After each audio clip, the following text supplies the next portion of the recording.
And hello, everyone. Good evening. Happy Tuesday. That's right.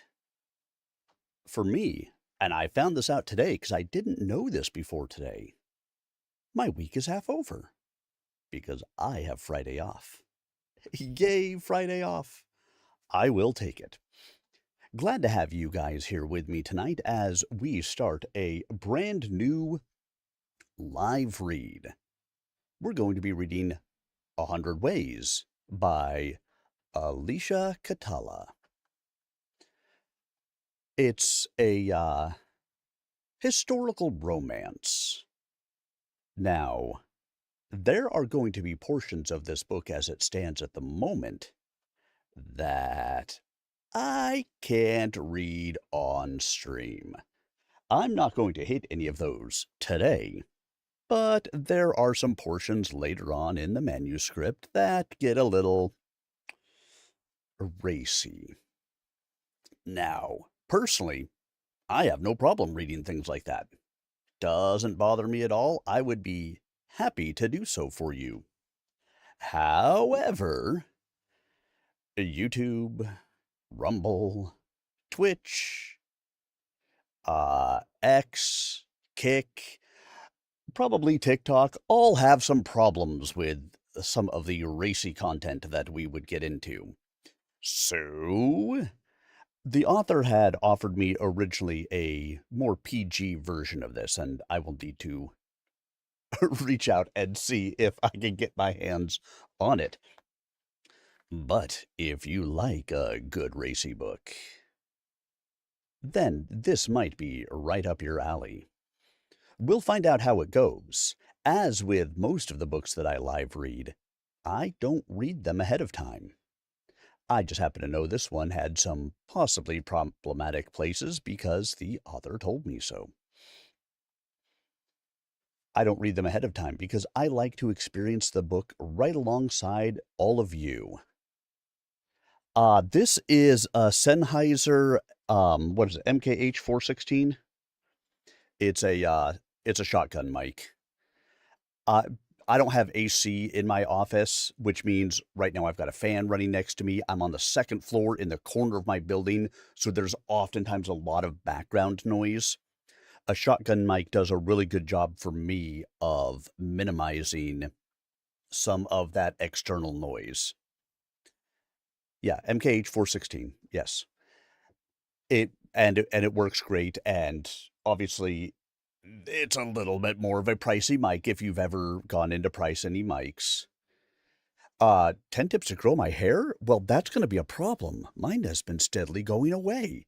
It moves south as I get older. So, don't know that I can give you 10 tips to grow your hair, but back to our book. If you happen to join me on Saturday, we read Disintegration by Thea Landon. And that was another, in her own terms, a smutty book. I read through chapter 6 because starting in chapter 7, it went beyond the scope of what YouTube allows me to post, as this book will eventually do as well. But we can certainly enjoy the story up until we get to those points. Very likely we are not going to get quite all of the way to those areas tonight. I looked the first 9 chapters, which are pretty okay for all of this stuff, is about 15,000 words, which is probably beyond what I will get to in my 1.5 to 2 hour stream. But you guys are welcome to join me for any of it. You can, of course, pick up 100 Ways on Amazon, available there for you. You can pick it up, read along if you like, support the author. If you do find that you are enjoying the book, I will be posting each of the chapters after the stream tonight. The chapters that I read tonight and the chapters that I read on my future ones will get posted after those streams. As with all of my live reads, I record each chapter individually and then post them up to the YouTube channel. My Rumble channel, I have been taking everything and putting it all together as one basically audiobook in a live read setting. So Mistakes are my own, and some of it doesn't come through quite the way you would expect out of a professionally produced audiobook, because I'm doing this live. It's very different. It does also mean that during the chapters, you are welcome to message me. I will be happy to respond to any of your questions or comments after the chapter is done. But because I am recording it, I don't stop in the middle. Now, let's go ahead and get ourselves started for the evening. Sapiens, I have no idea. Couldn't tell you. I haven't even heard of it. Now, sit back, relax, and prepare to enjoy as we dive into another evening of live reading together. Tonight with 100 Ways by Alicia Catala. Hope you enjoy as we start into Chapter 1. I said no. Should I put it to music? Write a sonnet. What would it take for you to listen to me about this? Melita stared daggers at the man whose delicate features mirrored her own. You will go through with it. It's done. The contracts have been worked out, the king approved it, and the marriage is set for tomorrow. Diego sighed and raked his hand through his sandy hair. Look, the politics of this are complicated. This will also clear up my debt. Oh, so I'm being sold like cattle because my brother couldn't keep away from the gambling den. And what will you do if you get in debt again? I'm sure they'll give me back, even if you can't stand having me around. But marrying off a divorced woman is different from marrying off a widow. Melita folded her arms and kept her gaze on him. The king has decreed it's dangerous to allow you to be unmarried. You of all people should realize how precarious your position is. Just last week you were almost kidnapped. Regardless of what you think of me, I do care about you, and I chose the candidate that is best suited for you. Diego held out some papers. Your children's inheritance is safe, and you will become one of the richest women in the alliance. There's even a country estate for you. Melita took the papers and looked them over. This is fairly decent. What's the catch? Father should never have taught you how to read. The catch is that your husband-to-be doesn't care for politics. Diego shrugged. It's a good match. It also gets me out of this country. Fine, I'll cooperate. Melita's mind was turning as she thought of all the possibilities. Diego looked relieved. I had a new dress made for this occasion as my gift to you. Please don't tell me how you managed to afford it considering your situation. I have a condition. Once I go through with it, you will stop gambling and find your own wife. I won't be here to be traded away again. You have my word. There we go. Very quick chapter 1. Chapter 2, I believe, gets a little bit longer for us. So, let's dive in and find out about this arranged marriage and a man who thinks that she shouldn't have learned how to read. Historical romance. Here we go. Into Chapter 2. Melita waited patiently as the maid fussed over her. You must be so happy. Getting married again is such a blessing. I hear the people of Iostrad are even more open-minded, so I hope they see how beautiful you are. She smiled warmly at the girl. I count it as a blessing to have people like you to look after me. People still made snide comments over her appearance, her coloring a throwback to her Sastos lineage. We're ready. Diego appeared and held his arm out to her. Remember, they have different customs. Keep your eyes down until he takes your hand. I remember. She took his arm and walked sedately beside him. They entered the small chapel and made their way to the altar slowly. When they got there, she dipped into a curtsy and waited. An elegant tanned hand, a shade darker than her own, was held out to her. Please rise. There's no need for that. She put her hand in his and rose. I thank you, my lord. You should address his highness by his proper title. A man beside them sniffed with obvious contempt. Her eyes widened in shock as she looked at her husband-to-be. The title alone had told her that the man beside her was a prince, but the small crown perched atop the black hair confirmed it. I don't think this is going to work out. It's a mistake to go through with this. She tried pulling her hand back amidst the commotion her words had caused. Why would you say that, dear lady? I have been waiting for this day. The grip on her hand was tight, but not painful. Melita stared at the dark eyes that seemed to see through her. I do not think we are fit for each other. My brother did not inform me of many things, including your lofty station. I see. May I have a word with you? He turned and looked around the chapel. What's through that door? A small sitting room. Melita frowned as he started walking towards it, her hand still firmly in his grip. What are you doing? We need to speak privately, and that seems like a good place to do so. He didn't slow his pace as he tossed the words over his shoulder. Your Highness, I cannot be alone with you behind closed doors. She stopped dead and tried to tug him back. Your Highness, this is most unusual. This behavior is scandalous, even for you, the prince's advisor called after them. The prince called out over his shoulder. You stay put, Jahan. I don't care about my conduct. He looked at Melita thoughtfully, then nodded towards Diego. Come with us to chaperone. He scooped her up and carried her towards the office. Stop! You'll be forced to marry me if you keep going like this.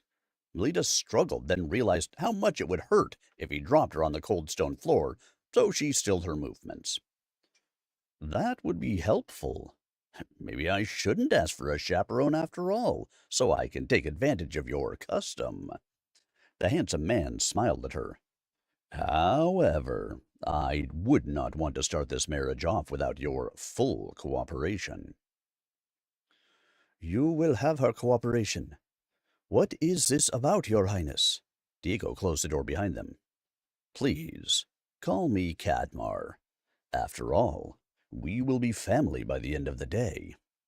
Cadmar's hair fell over his eyes as his smile got wider.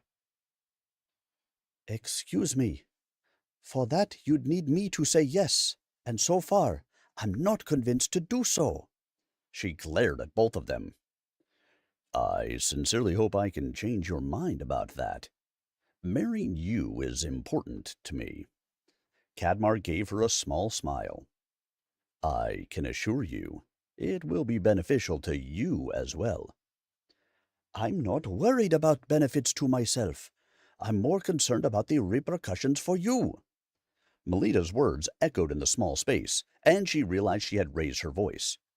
She composed herself so she wouldn't be heard by anyone trying to listen in, then tried to reason with her groom. You probably weren't told much about me, so I understand if you want to back out. I will go to a convent. You will do no such thing. You will get married to the prince today. Diego spoke up furiously. Too much is at stake here. Like paying off your debts? I'll give you one of my holdings to sell off. She frowned as she looked down at Diego, wondering why he was shorter than her. Understanding dawned, and she blushed. Your Highness, please put me down. I am capable of standing on my own 2 feet. I rather like this. You're smaller than I thought you would be, considering your reputation. Please, call me Cadmar. His grin was infectious, and she almost smiled back before she caught herself. Call me Cadmar. He gave her a serious look. Fine, Cadmar. Please put me down. I hardly think we can have a serious discussion like this. She tried her most charming smile on him. As long as you promise not to run away until you hear me out. I promise. He set her down, and she smoothed her skirts out. If my reputation precedes me, why would you want to marry me? Don't you know I shamed my husband, and that, along with the nagging, drove him to an early grave? Cadmar laughed. I meant your scholarly reputation. Don't worry. I haven't told anyone you're the mysterious alchemist and sorcerer who has published papers on magical energy use, herbs, and the one that most intrigued me, since it's similar to something I'm working on, your theory on other lives. Melita's eyes widened as Diego sputtered in the background. Now, I heard the rumors of you shaming your husband, but I believe there's more to it than that. My uncle met your late husband and called him an absolutely vile and wretched dog. He said other things, but none I can say in your presence. Rest assured, your intellect will not shame me, and I doubt the sweet woman I see before me will nag me to death. Diego snorted. She's not that sweet. He held up his hands when they both looked at him. Be that as it may, the rumors have painted her in an ill light, and it is her late husband that was to blame for their troubles. So I gathered from my intelligence efforts. My lady, what are your objections to going through with this marriage? Cadmar smiled at her kindly. Your title and my status as a widow leads me to believe this would not be a good match for you. Since you're close to the throne, it is to be expected you marry a young woman who will bear you sons to inherit your title, and who will help you rise in the ranks. I have only borne daughters. I also have a deep dislike of court and all of the machinations that come with that. I will not play political games. That is why I chose you. I do not want a wife who will insist on being at court, nor do I care if I have heirs. He patted her hand. Your studies mean that we should have a lot to talk about as well. We can become friends and work together. That is all I require in a wife. Oh, I understand. You prefer the company of men and need a wife so no one gets suspicious. Melita nodded, happy to have figured it out. His jaw dropped as he stared at her. Not at all. I do find women attractive. I just do not want to be embroiled in any schemes and maneuvering. The bride that was chosen for me is everything I do not want. I was given leeway to look for myself, but time is running out. Surely you see the merit of this considering your own second choice. My second choice? Melita turned to Diego. What second choice? If this marriage doesn't go through, then the king plans to marry you off to Viscount Corford. Diego held his hands up between them apologetically. Melita sat down heavily on the nearest chair. Why didn't you tell me that sooner? Diego raised his voice slightly. I didn't think you'd be so foolish as to deny a great match. Therefore, I saw no need to tell you of this. Cadmar stepped between them and knelt beside her chair. I assume from your sudden paleness that you've heard of Corford's proclivities. I have. She took a deep breath and beckoned him closer to whisper in his ear. My middle child, the one we call Lark, has never been my daughter, even if the midwives and everyone who was present declared him so at his birth. It is important to me to allow him the freedom to be who he really is, in safety. He whispered back, This is something that is celebrated in Iostrad. I have no issues with this. If he is your son, that is what I will call him. She pulled back and raised her voice. If I marry you, will you keep my children safe? As long as you do that, I have no need for the other things you agreed to bestow on me. That was part of the agreement your half-brother worked out with me, although I would have done it even if he hadn't asked. We can retire to the country far away from both courts. There is a small parcel of land in Iostrad that is near the border of Colomor Sastos we will use as a way to try to encourage a new alliance between our countries. We gain relief from matchmakers, and your children will be safe from those who'd use their blood for their own gains. Cadmar placed a hand over his heart. "On my honor as a prince of Iostrad." Melita looked at Diego, who gave her a sheepish grin. "You're not as cold-hearted as you'd like me to think, are you? I guess your father wasn't as bad as they say." Diego shrugged. "Don't tell anyone. I have a reputation to maintain." "It seems this is one-sided in my favor, but I promise I will do my best to be a dutiful wife so you won't regret it." She stood and curtsied to him. "Please, don't curtsy unless we're in public. It's not as one-sided as you think, as I said. I think you will be invaluable to my studies. You would be the perfect colleague with the added benefit of keeping me from a disastrous arranged marriage. You are saving my son and myself from a lot of trouble in the future. My dear lady, would you do me the honor of becoming my wife on this day?" He stood and gave her a brief bow. "I will, although please, call me Melita and don't bow. Shall we go back?" Cadmar smiled and held out his hand. "Allow me to escort you. Unless you rather I carry you to the altar." "That will not be necessary." She smiled at him as they walked out. "Ah, an arranged marriage? A woman who already has some kids? A man who already has at least one son? There we go. What a start to our story. All right, let's check really quick. Any comments, questions from anyone out there? No, no, no, and no.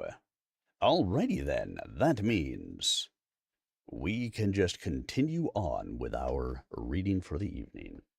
I hope you guys are enjoying it. As a reminder, if you would like to, you are welcome to put in any questions that you may have at any point in time. While I will not answer it if I am in the midst of reading a chapter, I do check in there between either every chapter or every other chapter to see what questions you all may have and how I can answer them for you. They don't have to be questions about the book. I have had a number of people that I have answered some questions about, other things about voiceover work and stuff like that. So you are welcome to ask me any questions that you may have, and I will be happy to answer if I am able to do so. Why, thank you. I appreciate that. Became a voiceover artist for a reason, in large part because I love the creativity of doing the acting part of it. So, hope you are enjoying the story, and let's go ahead and get ourselves right back to it, shall we? As we start into Chapter 3. Cadmar took a sip of his wine, noticing his bride had been surrounded by a few of the noble's wives, their furtive glances at him and their worried expressions as they talked to her, telling him all he needed to know about their likely conversation. Melita, however, smiled at them, patting them on their hands before moving away to the next guest.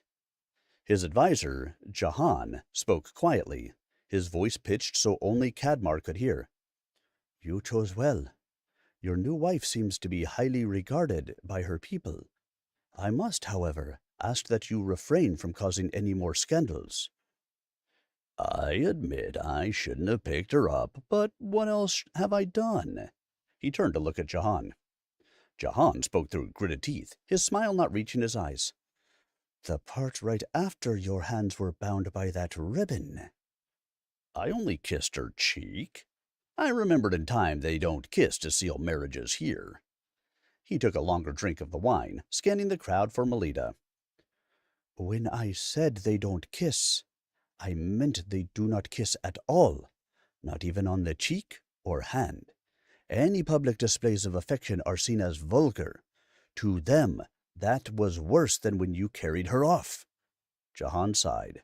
"So, that's why she looked so shocked." Cadmar laughed as he remembered the look on Melita's face as he bent to her. then her giggle as the holy man had gasped behind them. "We need to be mindful of their customs, backwards and superstitious as they may seem, to have any hope of a permanent peace." Jahan turned to survey the room. "Ah, there's the young squire, Lavi. Please, bring us more wine." The dark-haired young man looked away from the musicians, then hurried to their side after acquiring some full wine glasses. "I apologize for the delay." Lavi handed them their drinks, then stood at attention next to them. "Our new princess is beautiful. I will serve her with honor." "I should hope you'd serve her with honor even if she wasn't beautiful." Cadmar ruffled his young squire's hair. He looked at Melita again and agreed with Lavi's assessment. The only thing she had that spoke of Colmore heritage was her red hair. Her gold-colored eyes, high cheekbones, full lips, and tanned skin showed her Sastos heritage. "I did not mean to offend her." Lavi's voice broke. "You did not offend anyone. I know you are just an honorable squire, and will be a fine knight." He patted the boy on the shoulder, hoping that was enough to stave off any anxiety his joke might have caused. He turned back to Jahan after draining his glass. "If they don't allow public displays of affection, why did they bind our hands during the ceremony?" "For the same reason that carrying her wasn't as scandalous. She was being bound to you as your property. If you've noticed, she's still wearing the ribbon as a symbol she's tied to you. Only you can remove it." Jahan gestured toward Melita. "Lavi, bring us a jug of that excellent wine." Cadmar looked at Melita and saw the ribbon trailing from her wrist. "I'll do that now." He started towards her, but Jahan's hand on his arm stopped him. "Not during the festivities. It will be seen as a rejection of the marriage if you undo it before the festivities are over. Once we're on our way back to Iostrad, you can do as you please." Jahan's eyes lit up when Lavi came back with the jug. "Excellent! At least these people have good wine. It's probably the only joy they have." "When will the dancing start?" Cadmar held out his glass for a refill. "They recently decided to prohibit that as well. Someone might show an ankle." Jahan's words were a bit slurred and he swayed slightly.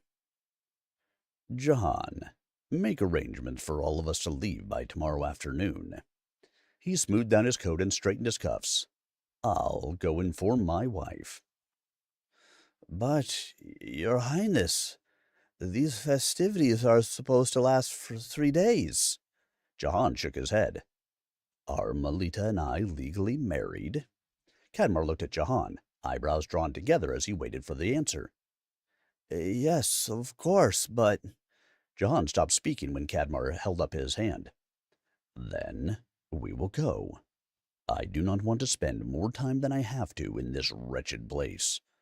I would leave tonight, but I want to make sure Melita and her children have time to pack. I'm not leaving any of them behind. Come to think of it, I should probably meet them before we leave." With that, he headed towards Melita.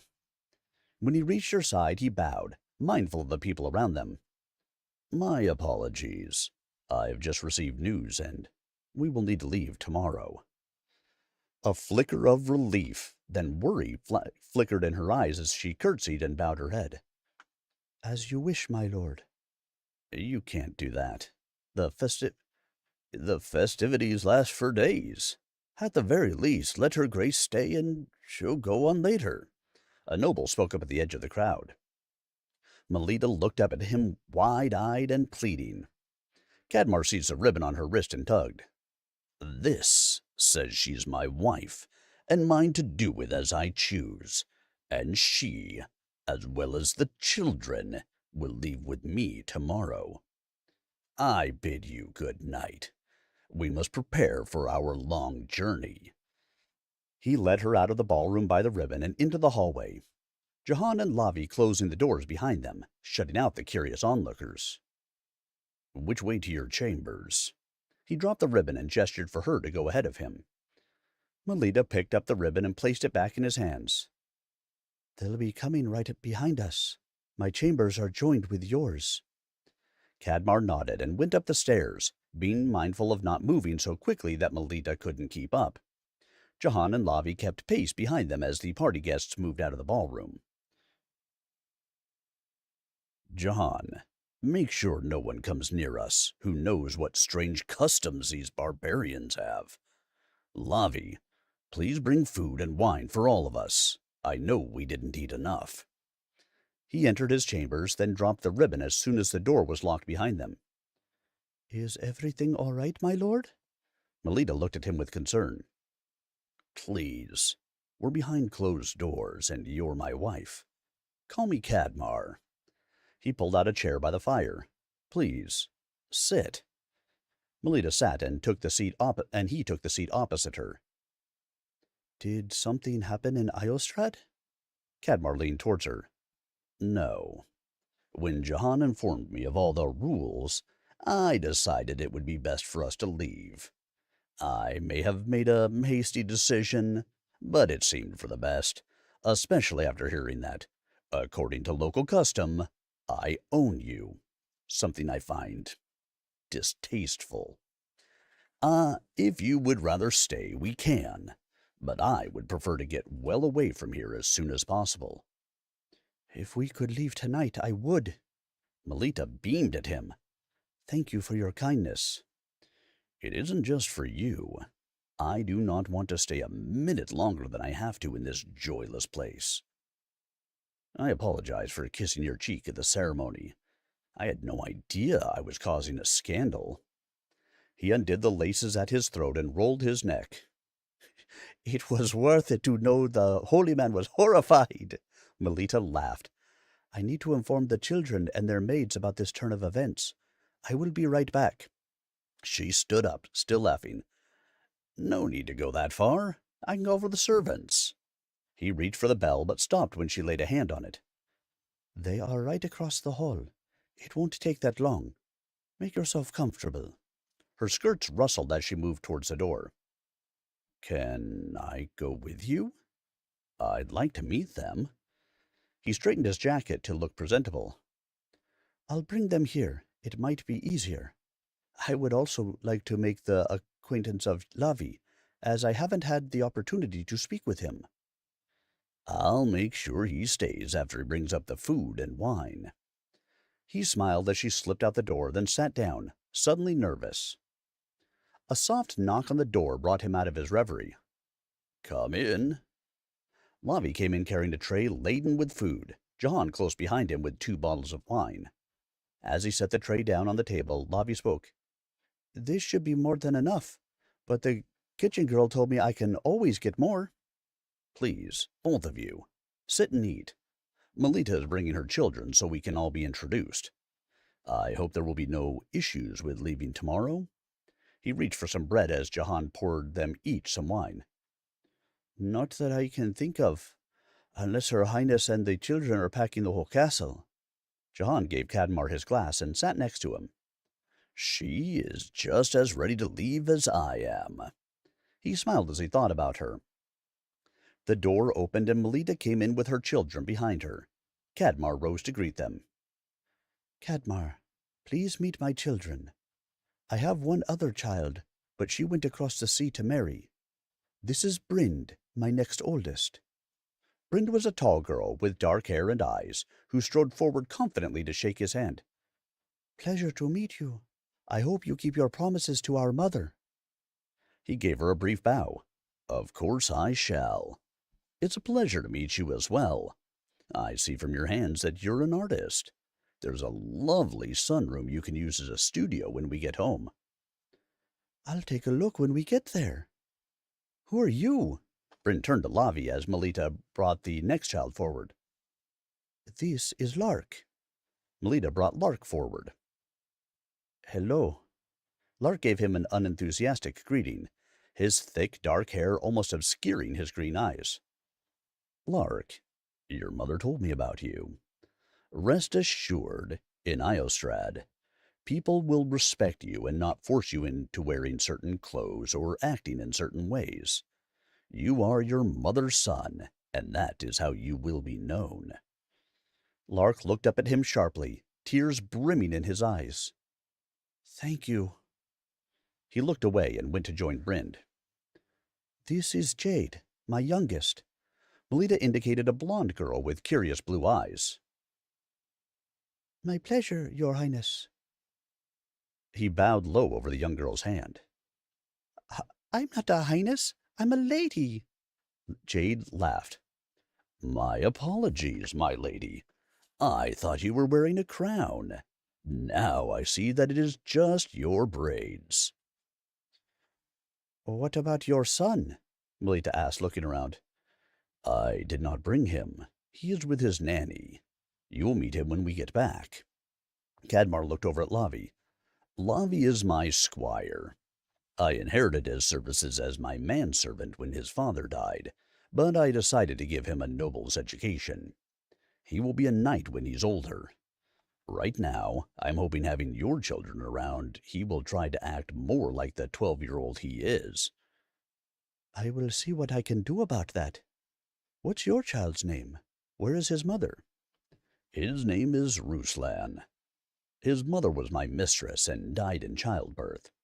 I decided to take care of him rather than send him to live with her family." Cadmar brought out a small locket. "This is his portrait." "He is beautiful. He looks a lot like you." Melita stroked the portrait lovingly.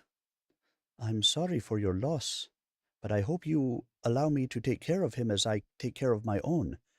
I am very involved in their upbringing." "I noticed you keep them close. I won't burden you with my responsibility." "It won't be a burden at all. You are taking us on as your responsibility. It is only proper that I share yours as well." She smiled at him, and he felt his heart flip. "This is Jahan, one of my advisors. I'm sure you remember him from the chapel." Jahan bowed. "It is a pleasure to meet you." "The pleasure is mine." "Let's eat and get to know each other." Cadmar offered a seat to Melita, then settled on another close to her. Melita spoke as she piled food on a plate. "Thank you for getting me out of that party. The nobles are a close-minded bunch, and it would have been a few hours until we could eat. Here you go." She handed him a plate, then busied herself preparing another one. "Thank you." Cadmar took a bite of his food as he watched her. "You're welcome. Tell me more about your studies. I don't recall any papers with your name on them." Melita took a bite and made a face. "I had forgotten the kitchen had to prepare food the Colomore way."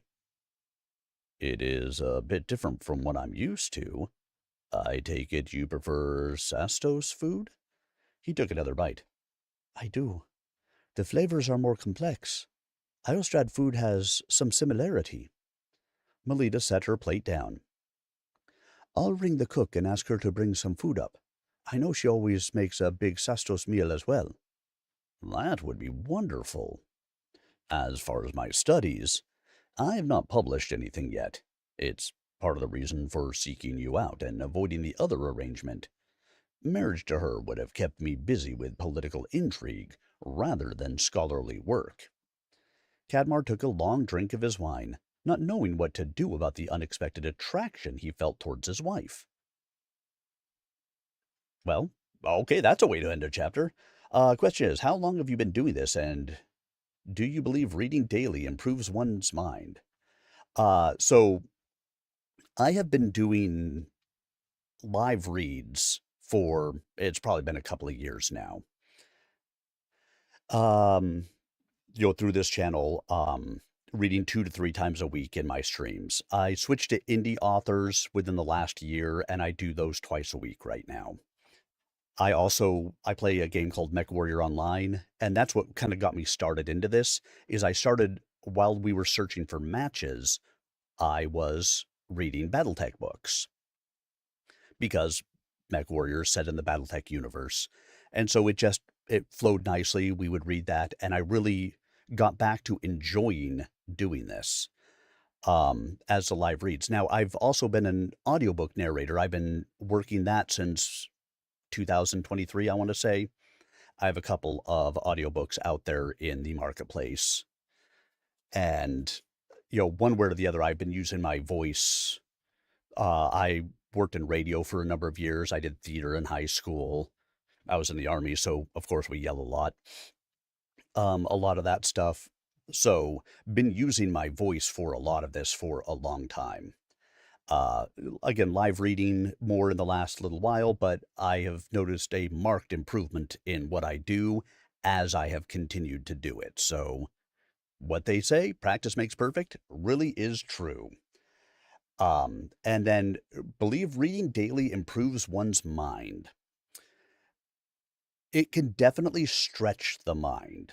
You'll learn new things, you'll learn new words that you may not have known before, learn different ways of thinking.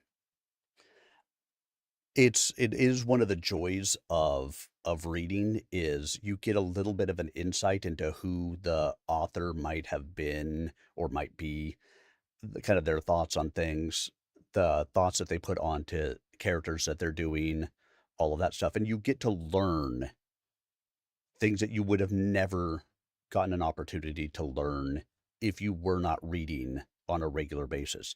Do you need to read every day? I don't know that. As with any kind of activity, if you do it too much, you can burn yourself out on it. But I would definitely encourage people to read several times a week at least. I am also one of those people that there's a big argument in the writing and authors communities about whether audiobooks are considered reading or not. I am somebody, audiobook narrator and all of that stuff, but I am still somebody who believes that audiobooks, if you're consuming the book, however you consumed it, it is considered reading the book. Um, and so I think if it's an audiobook, if that's your preferred method, if it's sitting down to read a book, if it's reading a magazine, if it's reading a newspaper, if it's reading something more than what's written on social media, I think you're in good shape. Appreciate your time and wishing you love, happiness, and joy. I'm going to start reading more often. Highly encourage it. And again, if not, listen to audiobooks. Try to consume content that is deeper than the 5-second splashes that we get in social media nowadays. And I think you will find that it is very beneficial. For anybody who happens to be out there and has a similar type of a thought, on my YouTube channel, youtube.com/@SirArminius, I have been reading books and recording them and putting them up there for quite a while now. There are a number of things that you could get out there and consume there, all 100% free of charge. Now, I'd love it if you'd subscribe because that helps me to grow the channel, but 100% free of charge for you. A lot of the indie authors would love it if you went out and supported them. If you finish a book and you wrote a review, that would be even better for them. But either way, as long as you're consuming something, I think you will find that it is beneficial. All right. And speaking of consuming something, I need some liquid.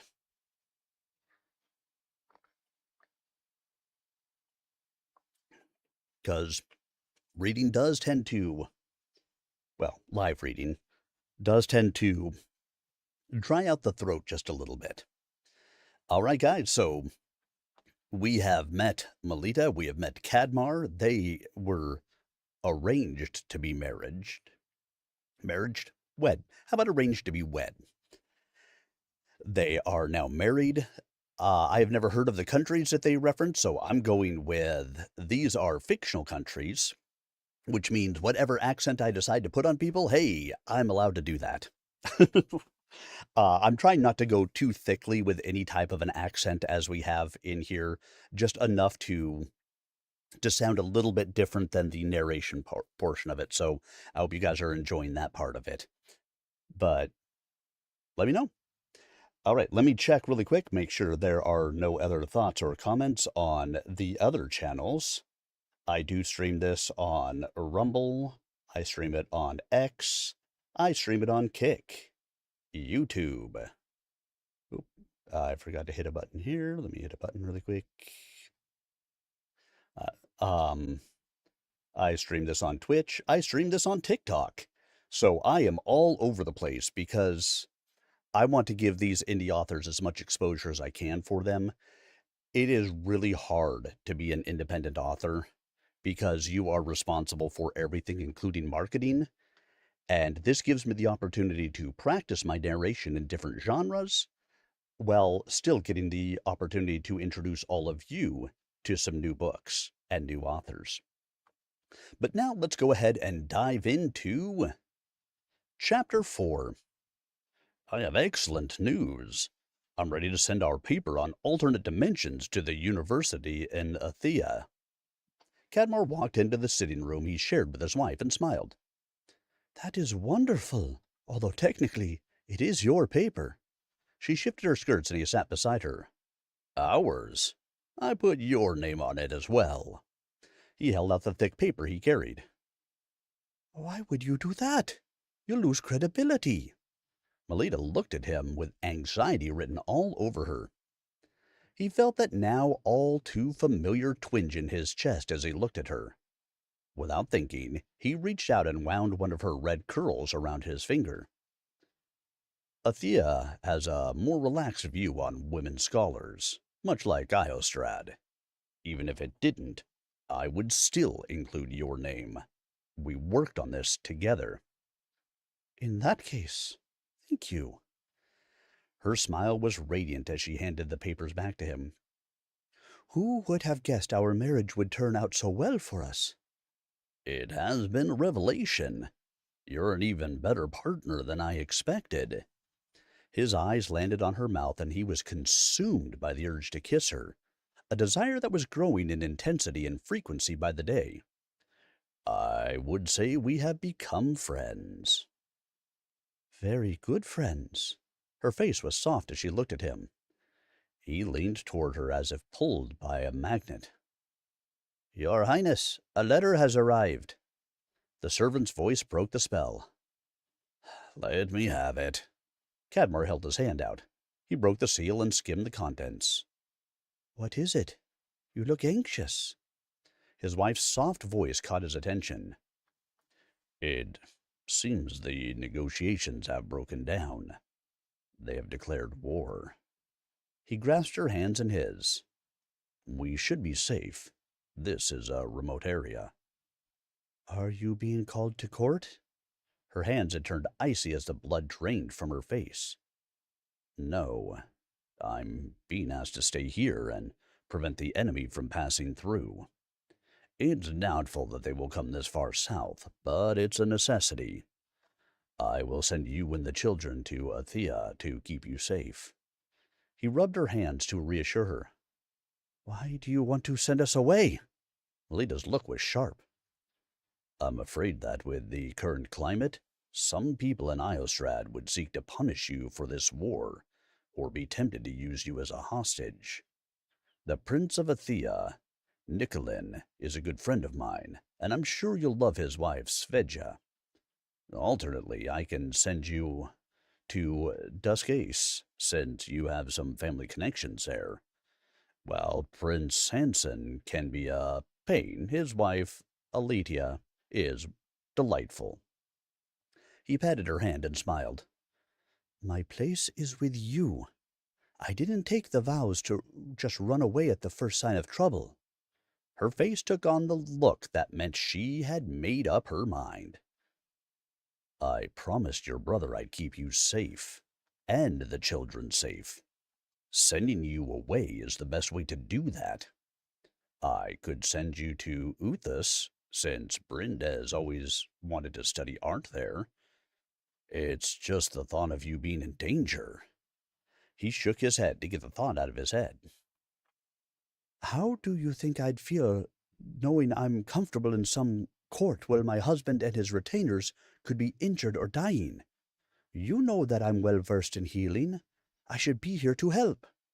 Her chin took on an obstinate angle he hadn't seen before, but was doing strange things to his heartbeat.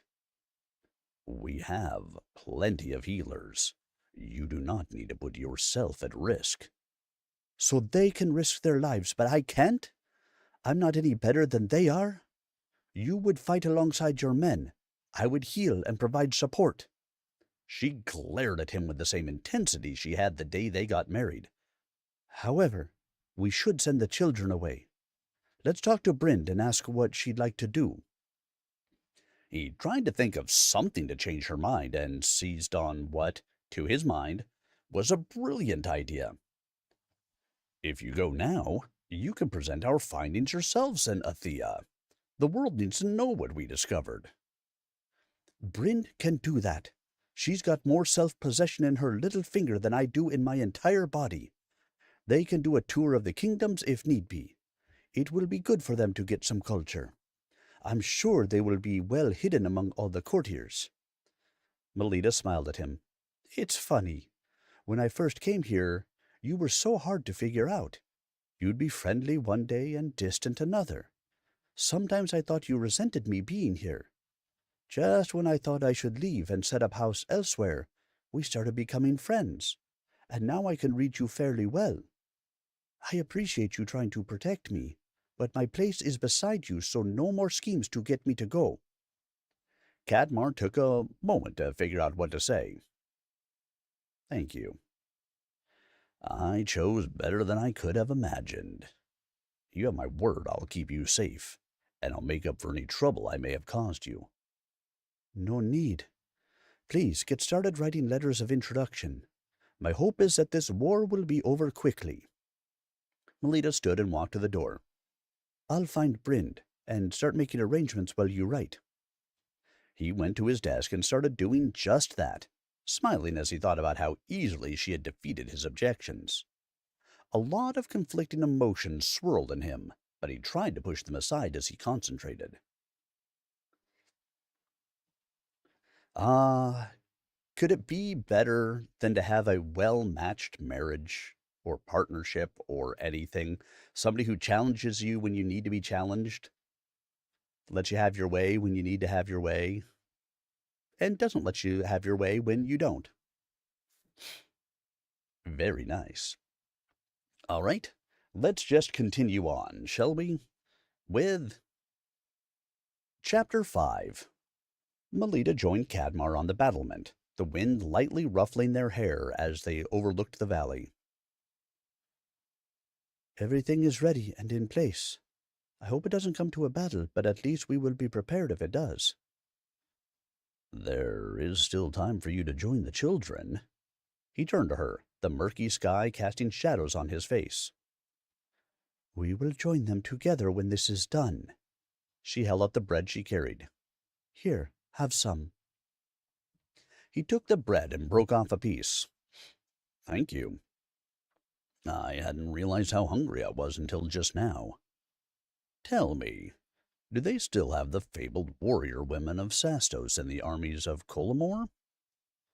You've seen how my country likes to pretend certain things never happened, not to mention their views on women. Do you think they would still allow that? She handed him a chunk of cheese, which he started eating absent-mindedly.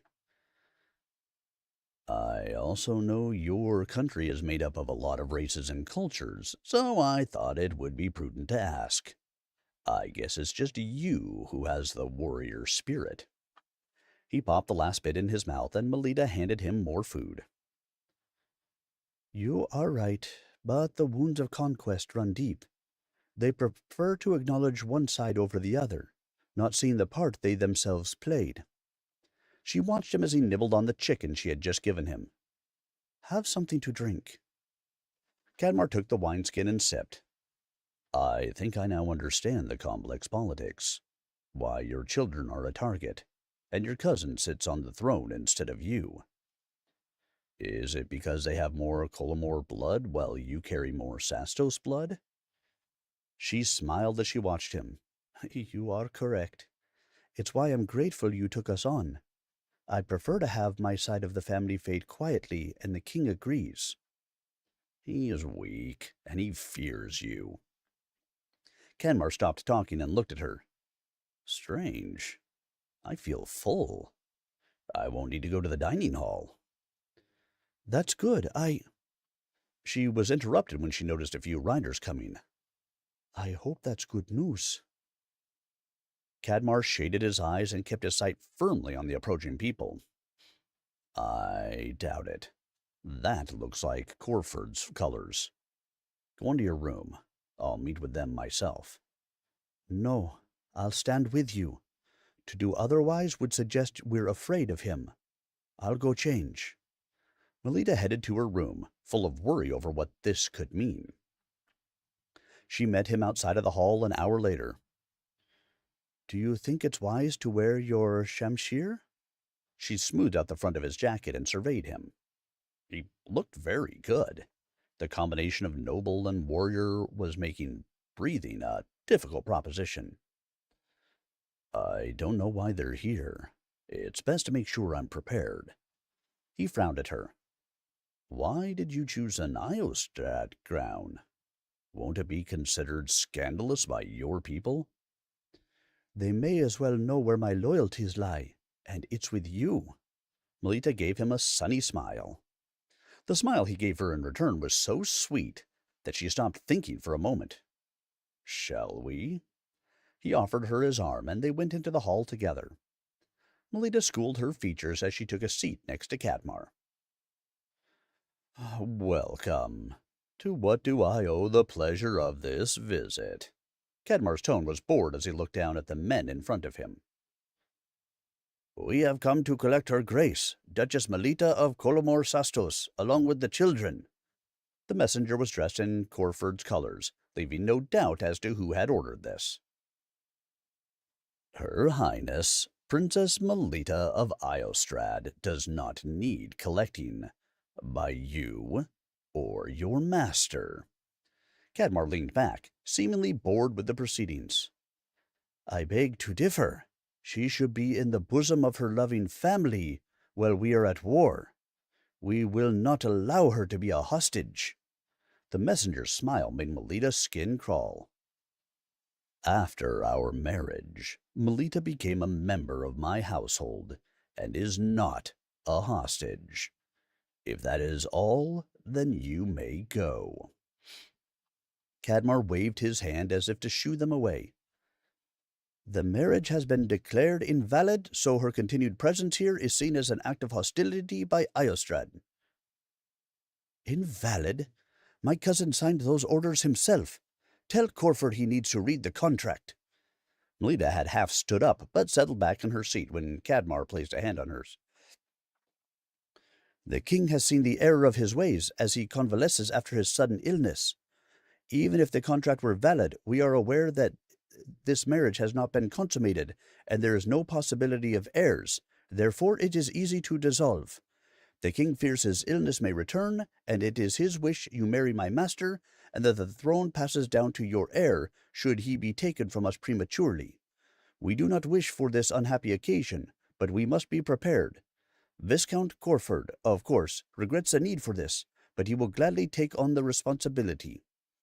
The messenger bowed with a flourish. I am at your service. Melita couldn't think as she stared at the man in front of her.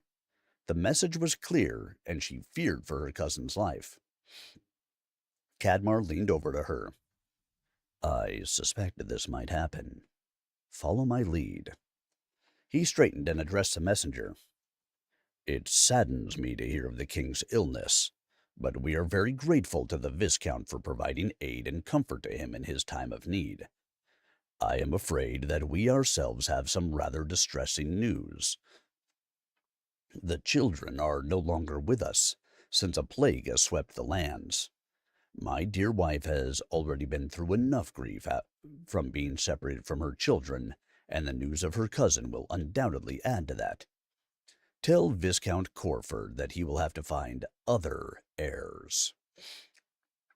Cadmar's face betrayed nothing of his thoughts. The messenger blanched but spoke again. Be that as it may, the Duchess needs to be with her family. It is imperative that she come back. I'm sure the match between her and my lord will produce heirs. My answer is no. Princess Melita is mine. You may go. Cadmar gestured, and his men took up positions behind the messenger and his retinue. You have no choice in the matter. My master will be here tomorrow, and you will give her up, or he will take her. Of course, if you give her up, my master has no reason to attack the castle, and will consider you his friend and ally. The messenger gestured to a large chest the retinue had brought in. And of course, there are gifts to seal the friendship. This conversation is over. Cadmar stood and escorted Melita out of the hall. As soon as they were in their sitting room, Melita turned to Cadmar. Thank you for protecting the girls, but you do realize neither they nor I are politically useful to you if the world believes they're dead. I don't care about politics, and we cannot let them fall into the wrong hands. He placed his hand on her shoulder and looked at her seriously. Our marriage was never about using your connections for leverage. Thank you. I trust you will keep on protecting them after I'm gone? I know it's a lot to ask, but I will leave you with anything I inherited. Melita tried not to let her fear show. Do you think so little of me that you think I need to be paid to protect my own? And what do you mean when you say when you're gone? They will not get their hands on you. He frowned at her before he started pacing. My apologies. I didn't mean any insult. I just know that you have no obligations towards any of us after I turn myself over to Corford. Lita tried to smile. Why would you go to that man? You made a vow to me in the chapel of your estate, before the eyes of your gods and mine. We are married in almost all ways, and that will not change. Unless you have reason to complain about my suitability as a husband, that is how we shall remain. I took my vows seriously. Did you not? He rounded on her, his jaw tight with anger. Melita was shocked at this incredibly rare show of temper from her normally even-keeled husband. Of course I meant them. It's because I did that I offer you a way out. If I go with Corford, it will prevent a lot of bloodshed. The people in this holding need not die over a squabble for succession in Colmore. I want to protect you and all the people who have made me feel so welcome. For someone a heartbeat away from the throne, you are hopelessly naive and overly selfless. He sighed as he raked his hand through his hair. We both know that Corford will not stop with gaining access to the throne. Even if he kept his word not to wage war tomorrow, he is likely to be back, so we will have to fight him eventually. You heard the messenger. He expects to conquer Iostrad. Better to fight him now and hope to establish peace while he's not in complete control than wait until he is. What you say has merit, but if I'm at court, I can use my influence to prevent a lot of that from happening. Melita tried reasoning with him, desperate to prevent him from getting hurt. Anger flared up again in his eyes. From all accounts, he is as vile as your previous husband, possibly worse. A lot of details will have been kept from you, but we have witnessed his atrocities firsthand. He has no honor on the battlefield. It is why Iostrad broke ties with him and refused any further assistance from him. He will rape you, then lock you up to get what he wants. I will not let that happen. You are my wife, and it is my duty to protect you until my last breath. I'm sure most here feel the same way. We still have time. You can go join the children in Uthas, and I will send for you when the war is done. I already made it clear I will not run away while you protect me. That stands even more now that I know some of this has to do with me.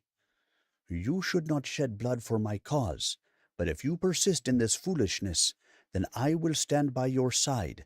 No matter what you think, I did take my vows seriously. She tried to make herself as tall as possible as they glared at each other. Absolutely not. I allowed it before, but now it is different. They're likely to try to send people here to steal you away while I'm in battle. You need to go." He ran his fingers through his hair as he tried to calm his breathing. "They're likely to go after me on my journey, and I'll be even more defenseless. So will you. Your forces will end up split, and we will both lose. There's obviously someone in the castle passing on information to them, since they knew about us not sharing sleeping quarters, and we have no time to root them out. The safest place for me is here, beside you." She folded her arms and waited. They stared at each other, and his gaze softened into an expression she hadn't seen before. "It's difficult to argue with you, although I do know who the traitor is, and he will be dealt with. Does that change your mind?" "Not at all." "When we have won, we need to have a long talk." Cadmar gave her a rueful smile. "I agree." She nodded and averted her eyes, hoping that doing so would calm the sudden urge to throw her arms around him. You gotta love it, don't you? Just invalidate the marriage contract somehow. He's probably poisoning the king. Just all good stuff. Medieval politics. Let's find out more in Chapter 6. "Get that man a bandage." "Are you mad? You can't use that poultice on this injury. Just let the Iostrad physicians do their job. They know what they're doing. You can fetch for them." Cadmar smiled as he heard his wife's voice come from inside the tent. He ducked his head and went inside, stopping a moment to let his eyes get used to the dimness. "You're hurt. Come, sit." Her small hand seized him and pulled him forward. "It's just a scratch. I'm fine. We need to move this facility further back. My intelligence told me there were more men than I saw in the field, so they may be gearing up to try to take our flank in the morning." He took the cup his wife pressed on him and drank gratefully. "Anyone able-bodied can help move the injured." "Then you have time for me to look at you. Let me help you." Melita started unbuckling his breastplate. "Stop. Your hands are shaking. I can have Lavi help me. That's what he's here for." He patted her hand. "You need to rest." "I can't rest while there are people who need my help." She gasped and put her hand over her mouth when she saw the large red area. "You said you weren't badly hurt." Cadmar lifted his arm and looked at his chest. "This is just a bruise. I'm fine." A soft grunt escaped his lips when her fingers probed it. "That doesn't sound like you're fine. Lavi, help him take off the rest. I will be back with supplies after I'm done examining the one that just came in." She pushed her hair out of her eyes and sped across the tent. His eyes met those of his young squire and smiled. "I think we better do as she says, or we will be in trouble." Lavi looked at him with round eyes. "How much trouble?" "I don't really want to find out. Help me out of this before she gets back." He bit back a yell as his leggings peeled away from a nasty gash on his thigh. "Let's bandage and cover this quickly, or who knows how she'll react." They wrapped the gaping wound, and Cadmar hastily threw a blanket over his lap as he saw her coming towards him. "Please don't move too much. We're going to put this on to help hasten the healing, then wrap the bandage around it to support it." Melita looked down at the blanket and narrowed her eyes. "What are you hiding from me?" "Not a thing. I took off my armor, but don't have anything else to cover myself with." Cadmar tried to give her an innocent look. "You have a delicate touch.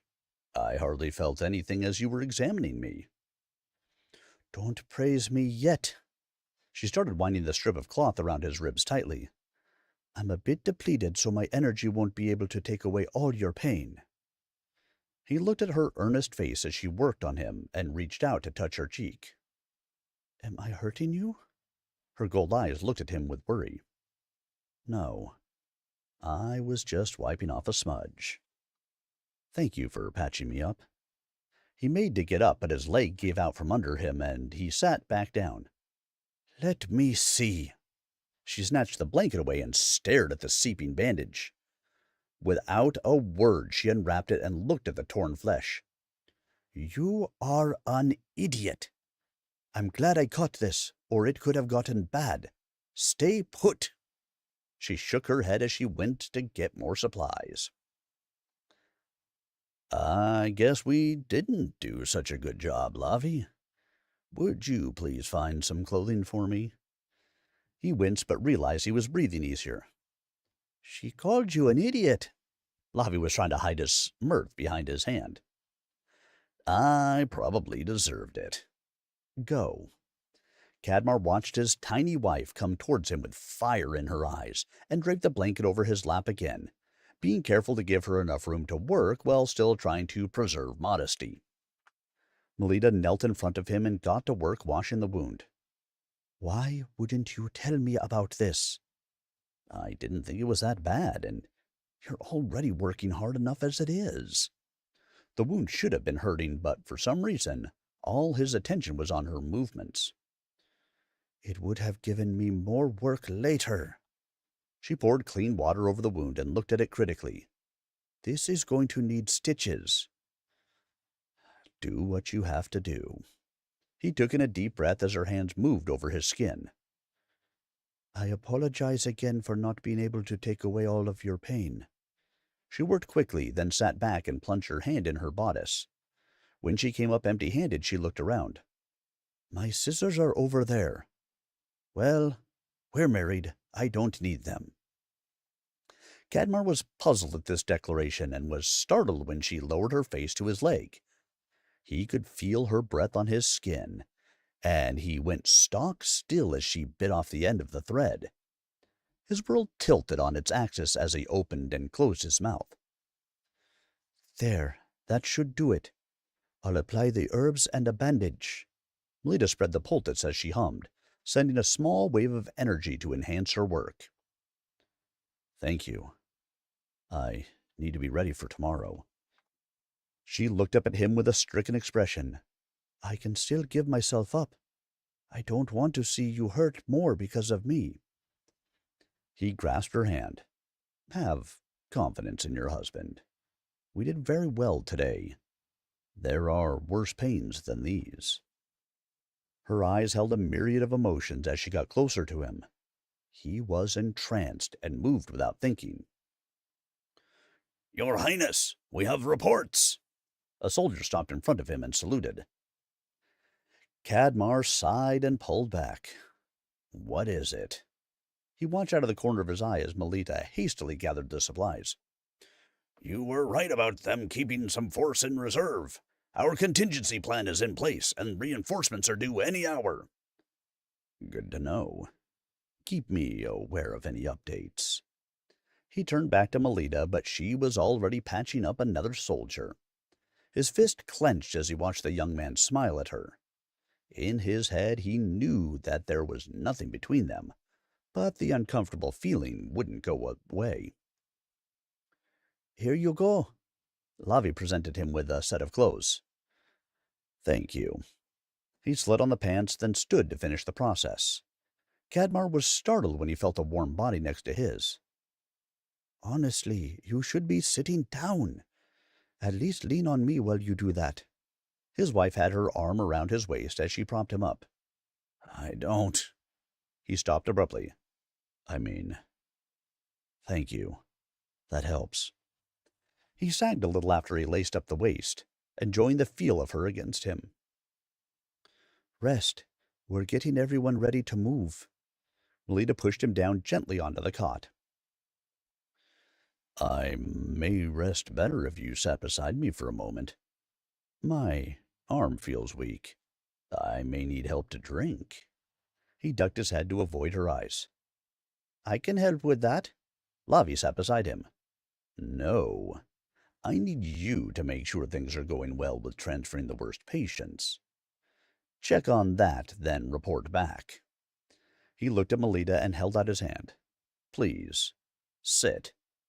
I feel tired suddenly. Melita settled herself next to him. You just fought a battle and had some wounds. I'm surprised you're not asleep like the rest. She gestured around the now quiet tent. It looks like everyone has been taken care of. He's put his arm around her shoulder and brought her closer. You did well. I'm proud of you. Thank you. I mostly just stayed out of your physician's way and helped where I could. She blushed and gave him a small smile. The wagons are ready. Lavi gave them a small bow. They're waiting for you in the first one. No. Tell the men to get the ones who need the most care first, as well as the physicians. I'll go last. As the leader, it is my duty. He turned to Melita. You should go. Like hell I will. You'll need someone here in case you open your wounds, or someone else needs healing. I will leave when you do. She stood and patted his shoulder. I'll make some tea while we wait. You heard the lady, Lavi.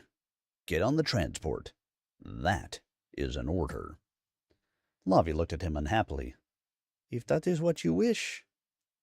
Melita came back with a steaming mug and sat beside him. I added some extra herbs to help speed up healing. Think you can drink it by yourself, or do you need me to help? I may be able to handle it. This won't put me to sleep, will it? He took a careful sip. Not at all. I wouldn't do that to you, tempting as it may be on occasion. She grabbed his mug and took a drink. This turned out better than I thought. You gave me a drink without knowing what it would taste like? He drank more of it as he looked at her. It doesn't matter what it tastes like as long as it gets the job done. But I did add a liberal amount of warming spices since I know you like them, and it should cover any bitterness. She took the mug and drank again. At least we won't be so fatigued tomorrow. Here, drink. The events of the day finally hit him, and he yawned. You should lie down. I'll wake you when it's your turn. She got up and fussed with the blankets. Will you stay next to me? He settled down and looked at her. The reddish light coming from the setting sun enveloped her and gave her the appearance of a divine fire. He couldn't see her face, but somehow he knew she was smiling. Of course. I'm always by your side. The cot shifted, and he could feel her warmth next to him. When I've won this battle, we should think about... His eyes started drifting shut. Think about what? He tried speaking again, but sleep overtook him. A light touch on his shoulder startled him awake. Cadmar. Melita's quiet whisper had him instantly alert. What is it? He opened his eyes a crack to see what was wrong. Most of the soldiers are gone, but I hear too many people trying to be quiet. I know they can see me moving about, but don't really know how many of you there are. He felt her touch his arm, then she pressed the hilt of his shamshir in his hand. Thank you. I can't really tell how many there are. Do you want help putting on your breastplate? Her breath ghosted over him. No, there's no time, and I want to catch them by surprise. They probably think we're all asleep. Hand me the shield, then wake any others. Here it is. I'll be back. Cadmar felt her slip away as he strapped on his shield. The soldiers around him stirred slightly as Melita moved about, snuffing out some lights. Oh, yay! Ambush to get the woman. Hello, Barbette. It is always good to see you, my friend. You are welcome to lurk. You are welcome to chat. You are welcome to do whatever you would ever like in my channel. You know this. All right, guys, we're going to get through, I think, one more chapter, and then we'll call it for the evening. We sure can't leave it on this cliffhanger, right? Nope. One more, guys. We're going to go into chapter 7. And here we go. Chapter 7. There are 6 left that can fight. The ones that can't are moving towards the back and will provide what reinforcements they can. The enemy seems to be gathering in front. Melita placed her hand slightly on Cadmar's shoulder, noticing the tightly coiled tension. Slip out of the back and make a run for it. Cadmar reached out and squeezed her hand. I think they'll expect that.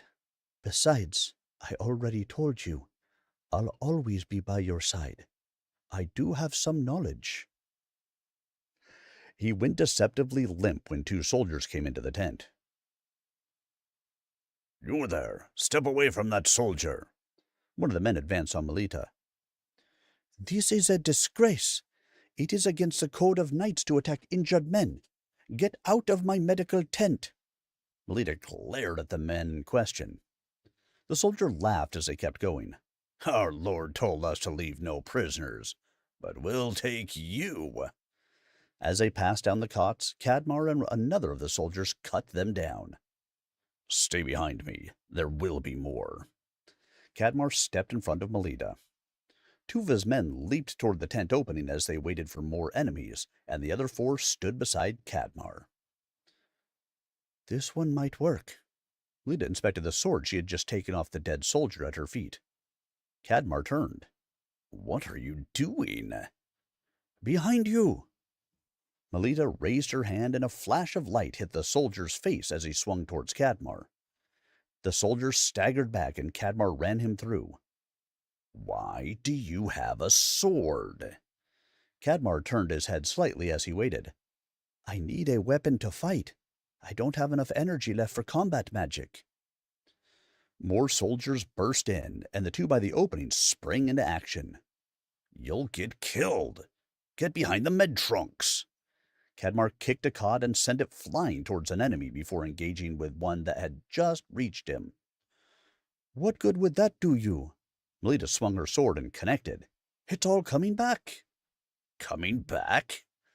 Cadmar bashed his shield against the helmet of the man in front of him, then slashed his legs out from under him, finishing him off with a blow to the chest. Melita stood beside Cadmar. My fight training. 2 soldiers rushed to her, and Cadmar took the blow from one on his raised shield as she ducked. Melita took the opportunity to dispatch one in the confusion, while Cadmar took care of the other. You had fight training? Cadmar whirled and narrowly avoided a slash before driving the other man back. We may not have warrior women in the armies, but some of us were taught the old ways. Melita kicked her attacker's legs out from under him. I'll take that. She took a dagger from his belt and hit him in the temple with her hilt. Won't make it more difficult to fight with that? Cadmar shielded her from another blow as she dispatched their attacker. I can use both. She looked around the tent when she realized everything was quiet. We work well together. Is everyone all right? Cadmar looked at his soldiers. Just minor injuries. No disrespect, Princess, but the men from Colmore don't seem to be very good fighters. The young soldier bowed. The women, however, are formidable. They didn't think they'd need their best. We better be ready for more. Melita stood and checked Cadmar's bandages. Oh, you have a cut. She turned to get more supplies, but he grabbed her hand. Are you hurt? If there are better soldiers coming, you should go. Your safety is paramount. I'm not hurt, and I can hold my own better against better soldiers. Come, let's get you cleaned up and into your armor. She took his hand and led him away from the rest of the group. I don't know how much time we have, so let's do the upper portion first. Melita felt his eyes on her as she helped him clean the cut on his arm. How do you know that you can handle more? She started working on the fasteners while still avoiding his gaze. My father was the one that made sure I had training. I guess to make up for the fact that I wouldn't be allowed to inherit a throne that was rightfully mine on either side. He said that I could at least honor my mother's Sastos lineage that way. Mother's second husband wasn't that way. Sounds like your father loved you. His voice was soft as she worked. His liking of the Sastos culture and people got him in a lot of trouble. When I was married off, I could only train in secret. What are you not telling me? He laid a hand on her shoulder and she looked at him. The real reason I shamed my late husband is because I challenged him to a duel and beat him. Legs next. He laughed as he took off the leather leggings he had been wearing. I wonder why they don't tell that story. It's a good one. Why did you challenge him?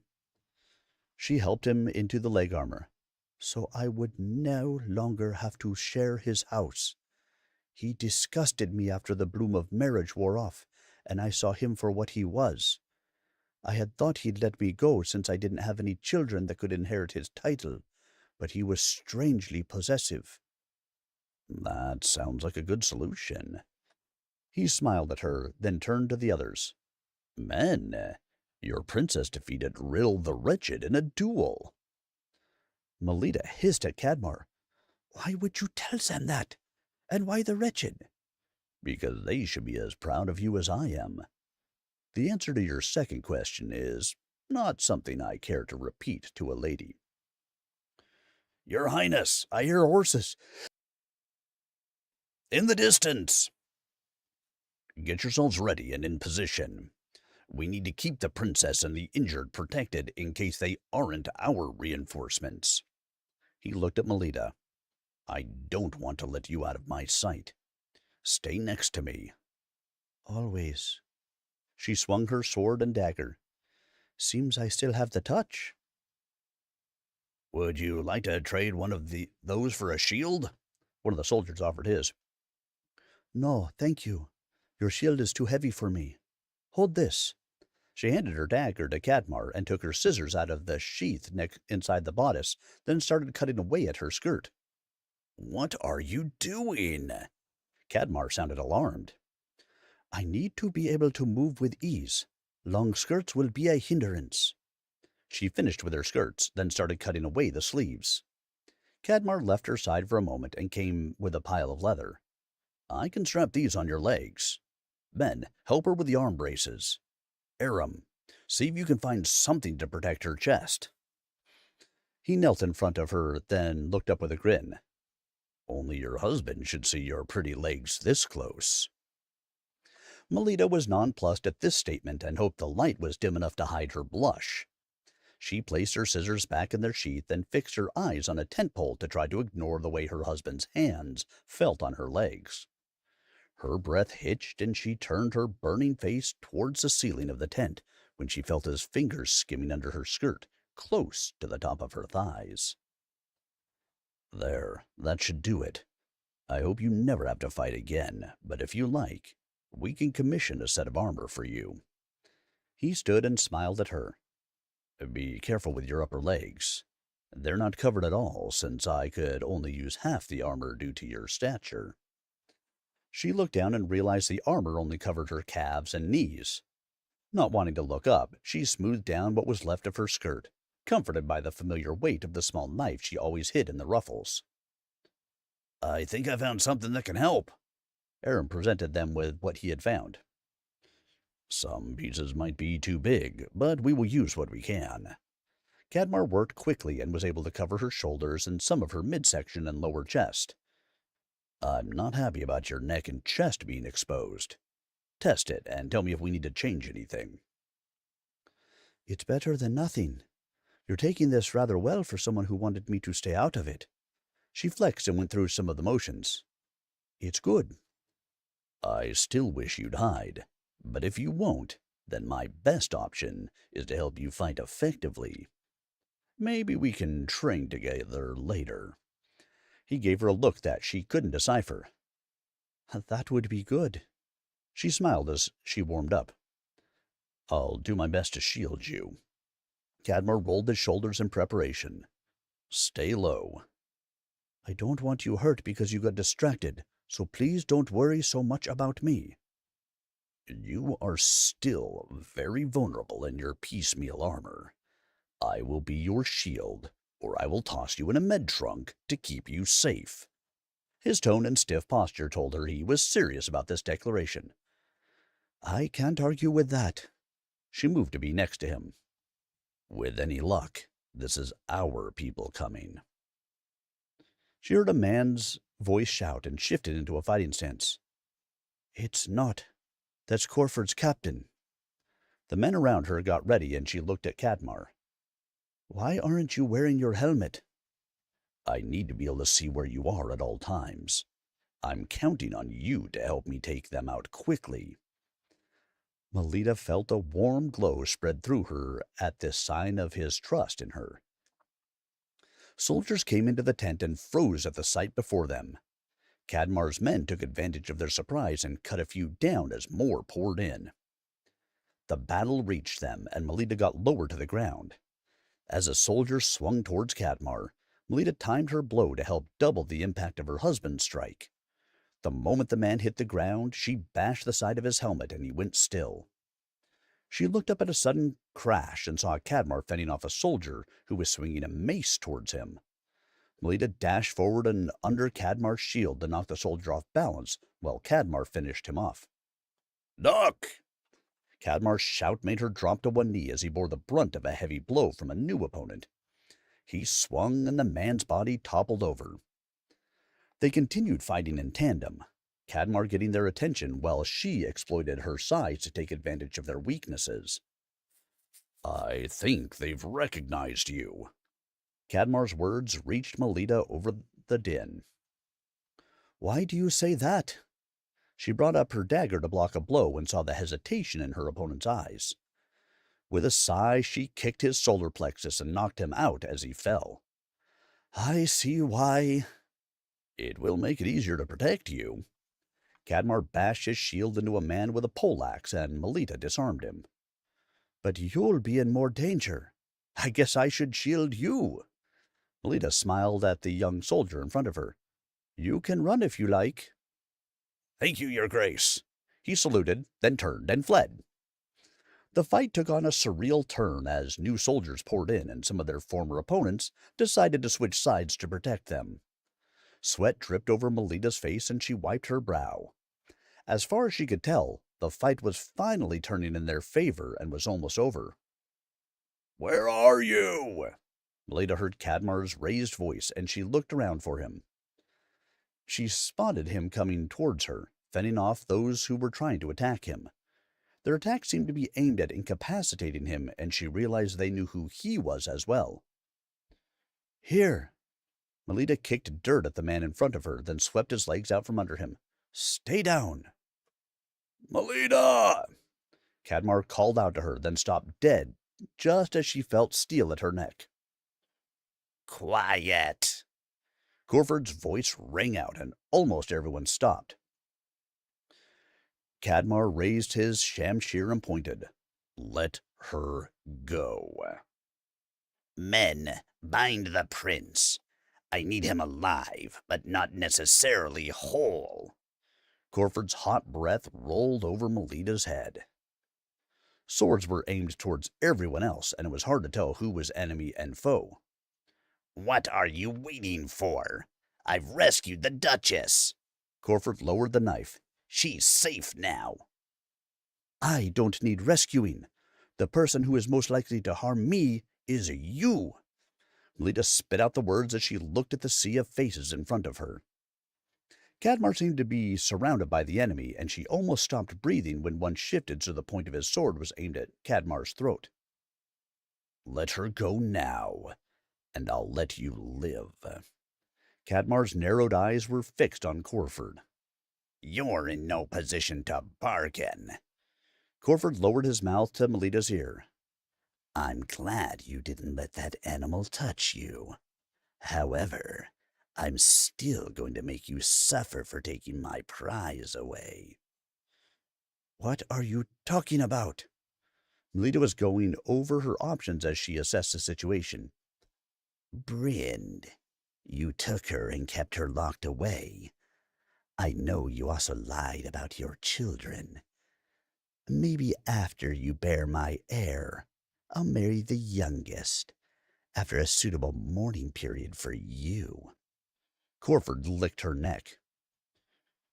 Brynn was 10, and Jade is 16. You have no right.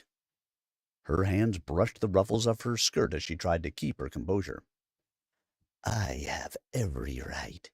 Better young flesh than old, though I will enjoy putting you through your paces. Your pretty prince will also suffer. I won't need the ransom after I get your holdings. Melita shook, then called out in a voice guaranteed to reach the whole tent. If I submit to you, will you give your word that you will leave Prince Cadmar and any current member of his household alone? Just ride away with me and stop this war. Leave them all alone, and I will declare before the country that you are the rightful heir instead of my cousin. Melita, no! Why would you do something like this? Cadmar's look was a complex mix of emotions.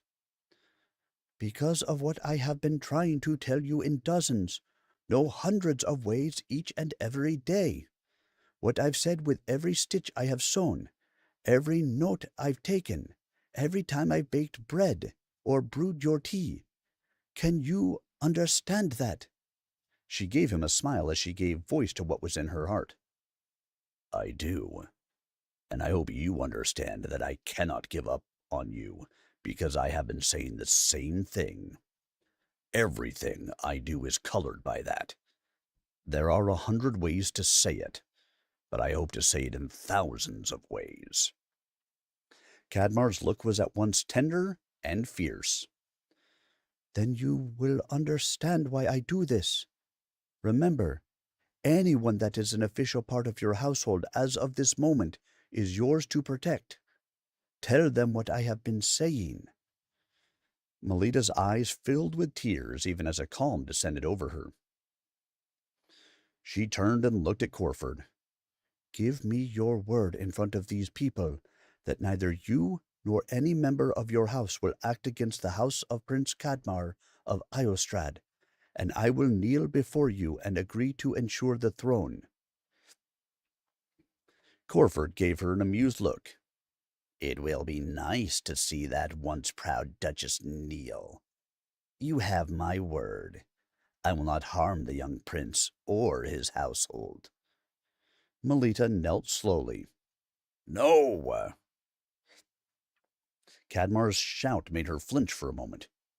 She looked up at Corford and smiled. With a quick movement born of years of training, she lunged forward and drove her knife into the gap in the groin section of Corford's armor.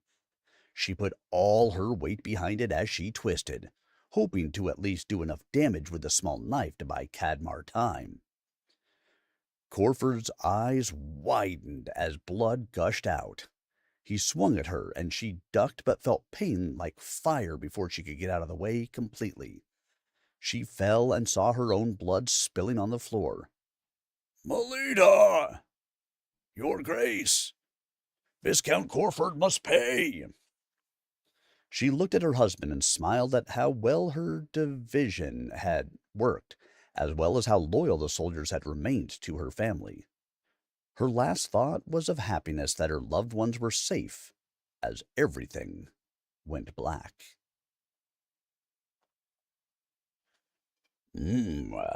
Always nice to castrate a vile, wretched pedophile.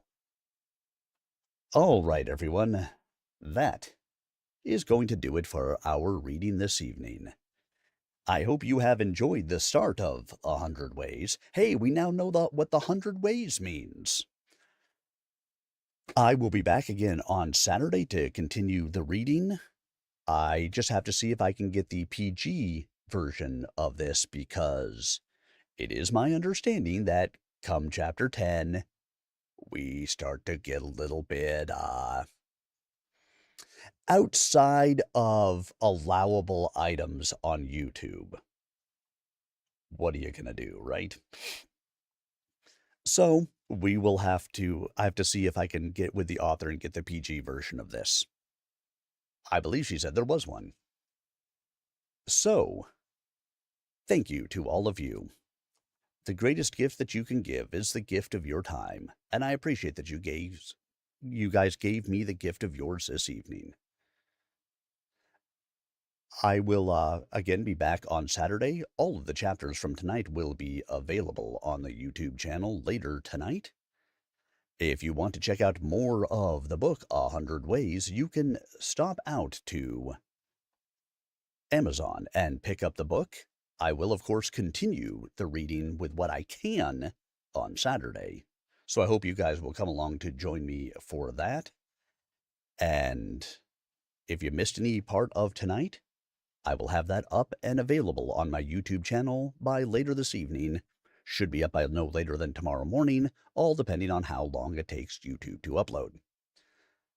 I hope you guys all have yourselves a wonderful rest of your evening, a fantastic week ahead, and I look forward to seeing you guys all again really soon.